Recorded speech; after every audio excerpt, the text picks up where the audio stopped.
Dr. Sudipta Naskar from India to deliver his speech, please. Dr. Sudipta Naskar. Thank you. Hello, am I audible? Yes, please. Yes, we can hear you. Okay. Please share your screen with us and your presentation.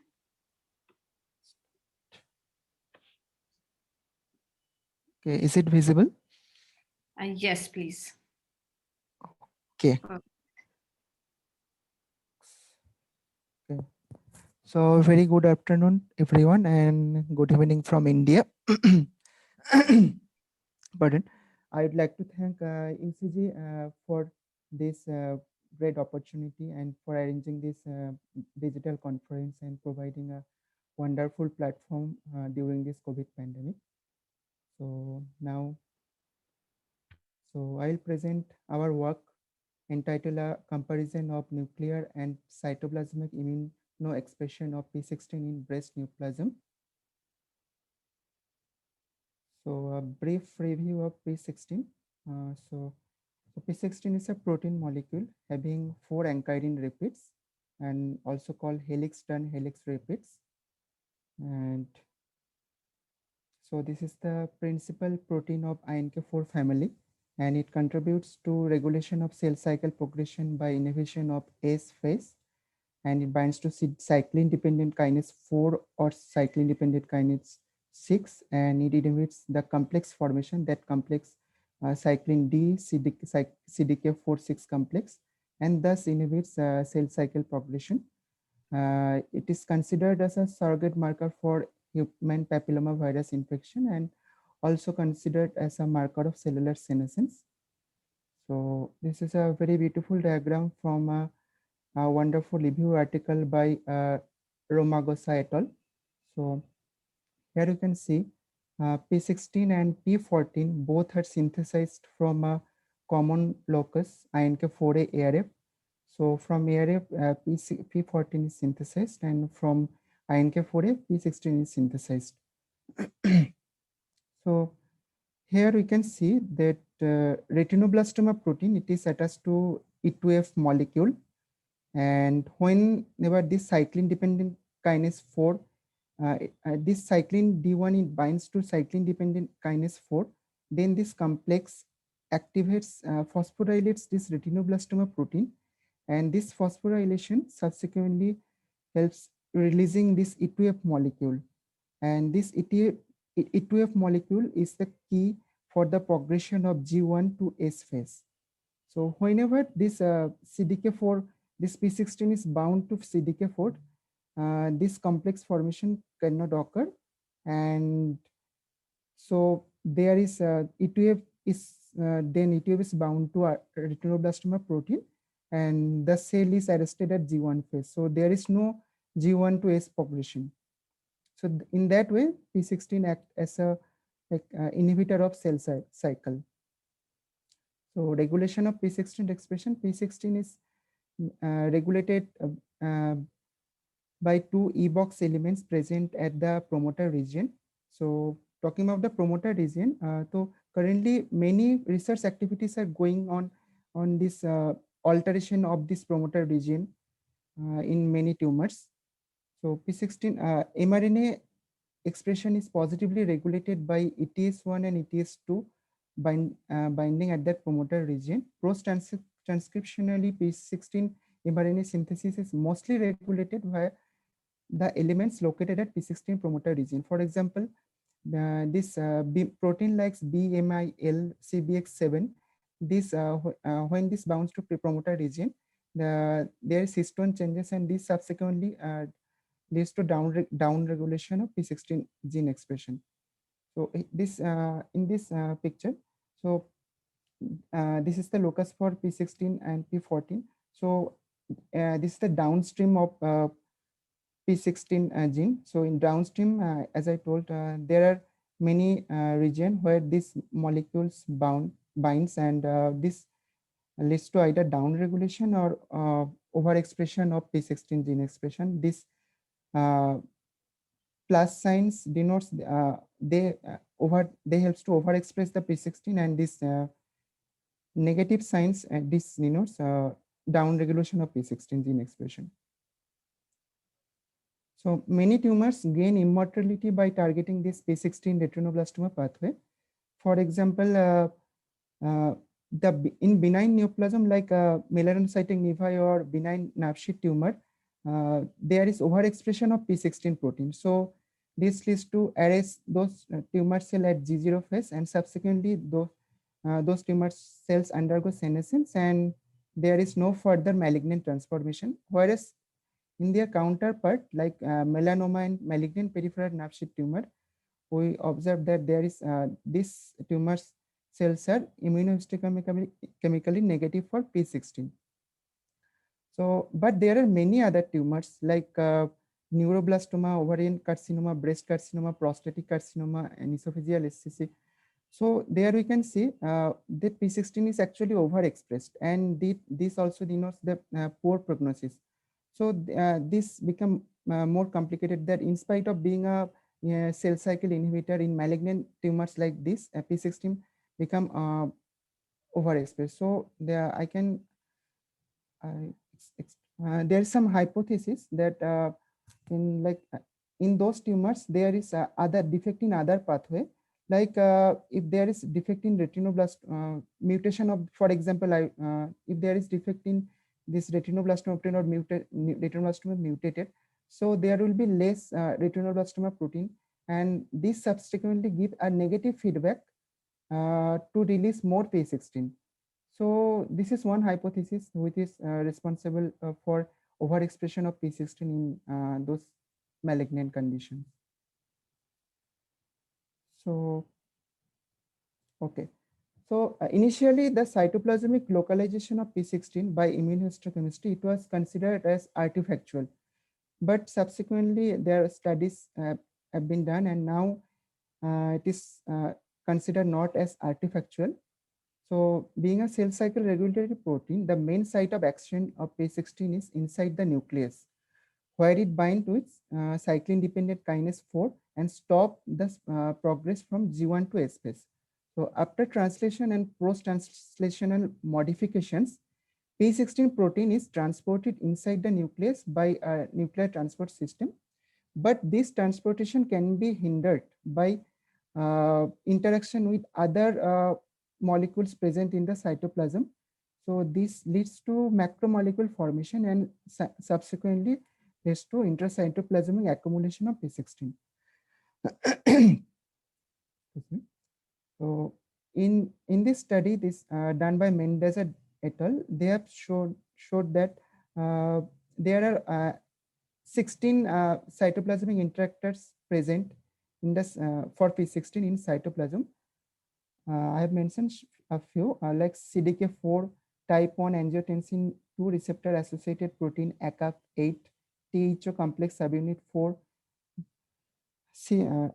polyadenylate binding protein 2, ATP dependent RNA helicase DDX24. So we were inspired by this study done by Hu et al. So they showed that aberrant expression of P16, that is expression of P16 in cytoplasm, that is responsible for in some ways that is responsible for malignant transformation of pleomorphic adenoma, that is carcinoma x pleomorphic adenoma. So and only one comparative study was done on intracellular localization of P16 in carcinoma and fibroadenoma cases, and on Indian population, no such studies have been done till now before our study.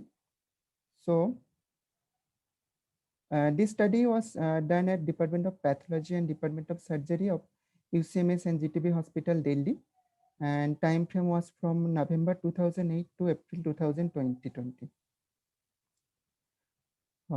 We took total 64 cases who underwent either lumpectomy or modified radical mastectomy or simple mastectomy, and this consists of 30 cases of carcinoma and 30 cases of fibroadenoma and 4 benign phyllodes cases.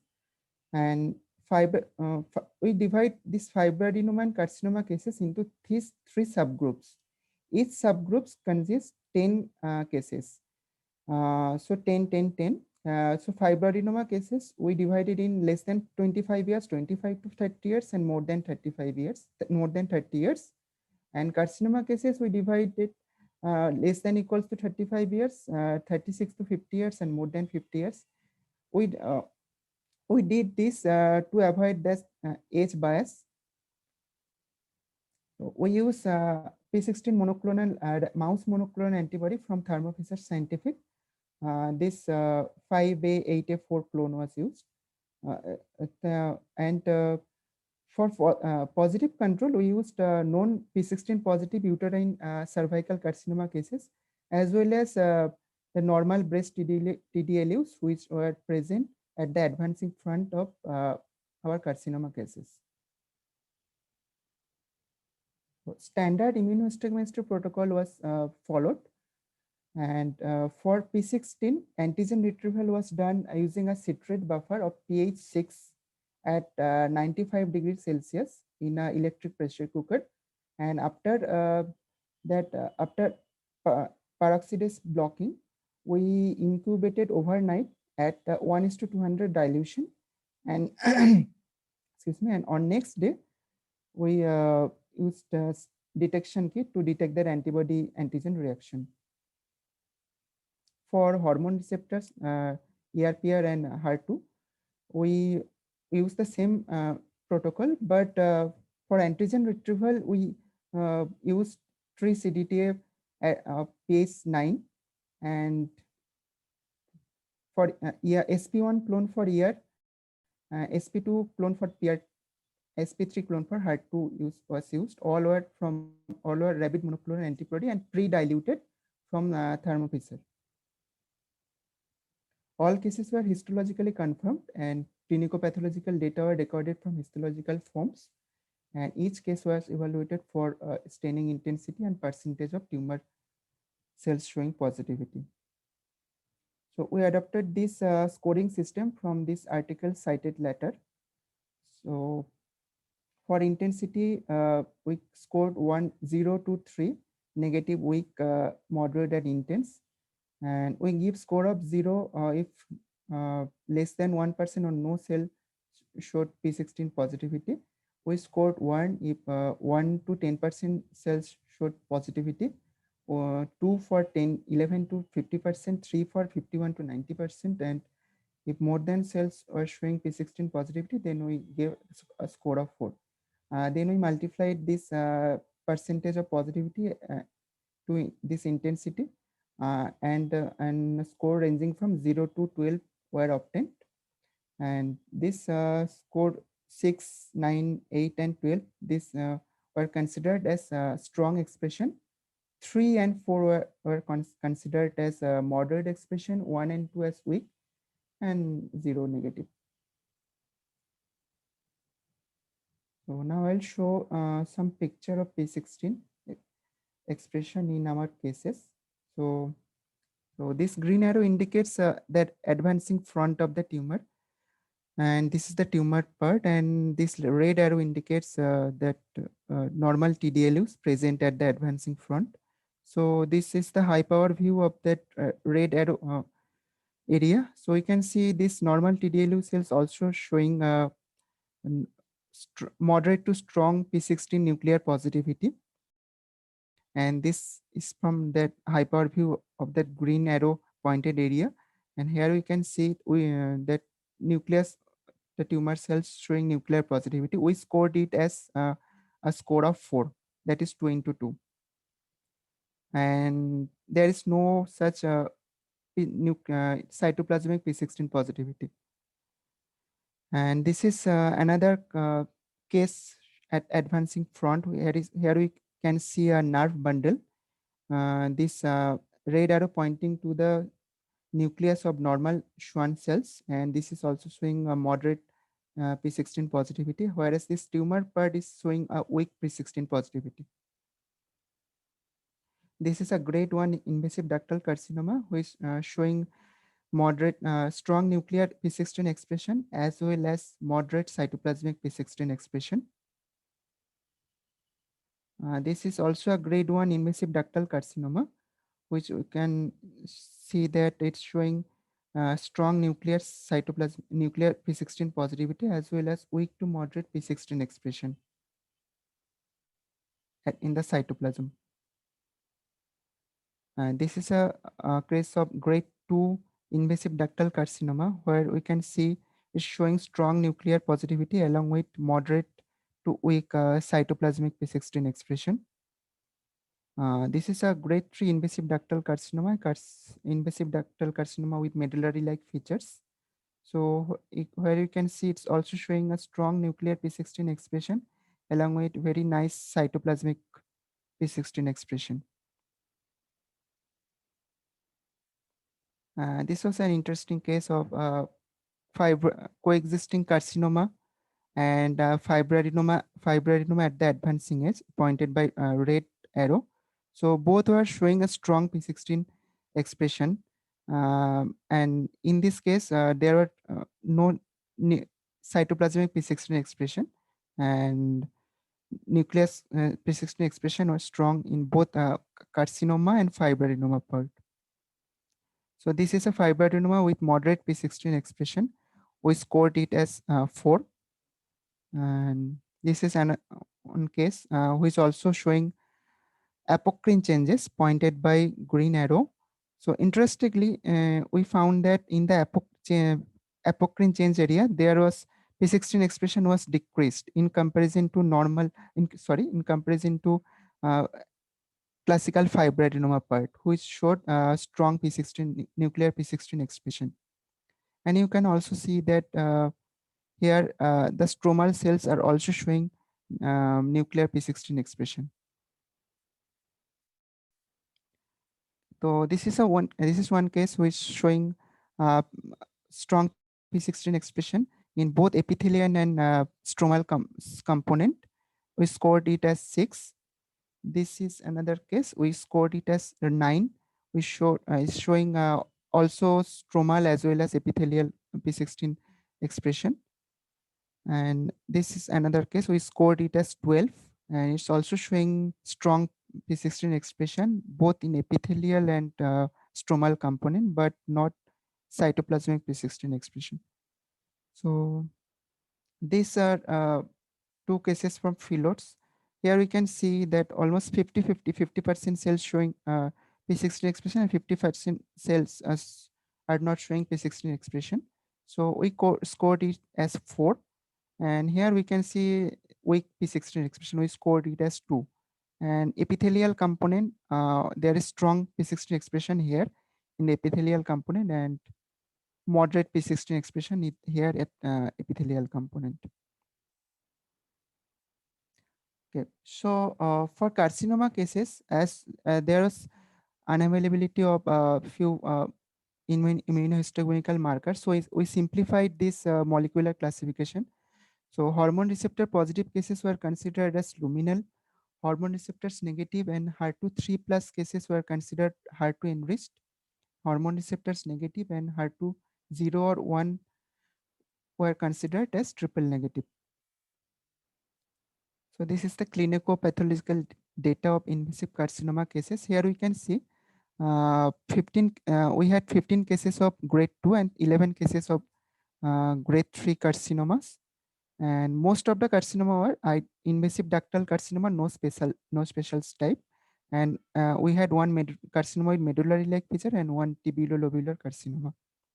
And among them, 8 were triple negative, 14 were luminal subtype, and 8 were HER2 enriched. In this image, we can in this graph we can see that most of the triple negative cases marked by this triangle, red triangle, were below or equals to 45 years of age. Okay, so here we can see 4 of the luminal cases were completely p16 negative. 4 of the cases were carcinoma cases completely p16 negative for nuclear. They didn't show any nuclear p16 expression, and all of them were luminal subtype. Among triple negative carcinoma cases, 7 showed a strong nuclear P16 expression, and 6 also among them 6 also showed cytoplasmic P16 expression as well. In patients with less than equals to 35 years age, we can see 6 showed strong nuclear P16 expression, and also 8 also showed cytoplasmic P16 expression also. So in fibroadenoma cases, where there 12 showed weak P16 expression, and 5 showed moderate P16 expression, and 13 showed strong P16 expression. And um, when we compare P16 expression in epithelial component with stromal component, we can see that among the cases which showed strong P16 expression in epithelial component, there among them 8 also showed strong P16 expression in stromal component also. Okay. Now coming to the size of the tumor. So size of the fibroadenoma. So the fibroadenoma cases which were less than 3 centimeter in greatest dimension, among them 9 showed strong stromal nuclear positivity, and 9 also showed strong nuclear P16 positivity in epithelial component. When coming to comparison of between carcinoma and fibroadenoma cases, we can see that only 11 cases of the carcinoma showed strong 11 cases of carcinoma showed cytoplasmic P16 expression, whereas only 2 cases of fibroadenoma had cytoplasmic P16 expression. And among the Phyllodes cases, all showed either weak or moderate stromal P16 expression. And in epithelial component, they showed strong, 3 showed strong P16 expression, and 4 showed weak P16 expression. So there is a considerable difference in opinion of localization of P16, that whether cytoplasmic localization will be considered positive in tumor or nuclear, or both cytoplasmic in nuclear. Uh, in cervical carcinoma, carcinoma uterine cervix, we can see that both cytoplasmic and nuclear are considered positive, but no such there are no such data available for breast carcinoma cases. So in our study, we can see that all the carcinoma cases with weak to moderate and to strong cytoplasmic expression of P16 also had strong to moderate nuclear P16 immunopositivity, but none of the cases showed only cytoplasmic P16 expression. That cytoplasmic immunoexpression, or all of the cases were accompanied by nuclear P16 expression. And for fibroadenoma cases, the P16 was restricted mostly to the nucleus, apart from those 2 cases which also showed cytoplasmic expression. So based on our study, it can be said that P16 acts as a tumor suppressor gene in benign neoplasm like fibroadenoma. And this is also supported by another finding, that the fibroadenoma cases which had size of less than 3 centimeters showed strong nuclear P16 positivity. That means it helps to restrict the size of the tumor, and that also denotes that P16 helps in cellular senescence. And in carcinoma cases, there may be some cytoplasmic interactors which prevents the translocation of the P16 into the nucleus, and thus not able to suppress the malignancy. So as I've told before, that once this study done by Mendoza et al., they have shown that there are 16 cytoplasmic interactors of P16 present in cytoplasm. So, but in spite of this, a considerable amount of P16 still escape to the nucleus, and this results in both nuclear and cytoplasmic P16 expression. In among 10 out of 16 hormone receptor negative cases, we showed this both nuclear and cytoplasmic p16 expression. That means in those triple negative cases, those cytoplasmic interactors are increased and thus they have both thus they showed both nuclear and cytoplasmic p16 expression. So our study a few limitations, like their sample size was less and we took only 4 fiber phyllodes cases. The study could have been better if we could have been taken that equal number of cases, like 30 cases of both fibroadenoma, carcinoma and phyllodes cases. And there were unavailability of immunohistochemical markers like Ki67, EGFR, CK56, GETA3, basically the basal markers, and markers involved in retinoblastoma pathway like P53 retinoblastoma, and there was a lack of coordination with gene expression profile. So in a study I've cited later, they showed that recently a novel suicide gene therapy, which in animal models, which against which shows success in animal models, which is targeted against P16 higher P16 expression, and future studies on cytoplasmic interactors on P16 in base neoplasm would provide new insights. So these are two studies done by Kohli et al. And Lee et al., which I have mentioned. They have tried animal therapy against tumors of higher P16 expression in animal, in animal models. Thank you. Any questions?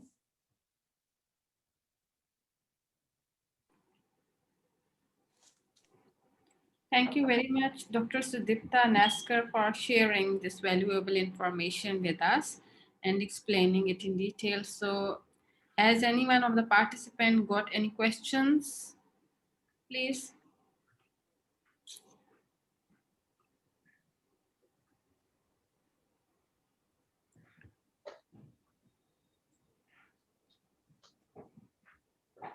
So I have one question. You mentioned about gene therapy. Can you explain or mention how it could be possible to treat the adenomas by using the gene therapy?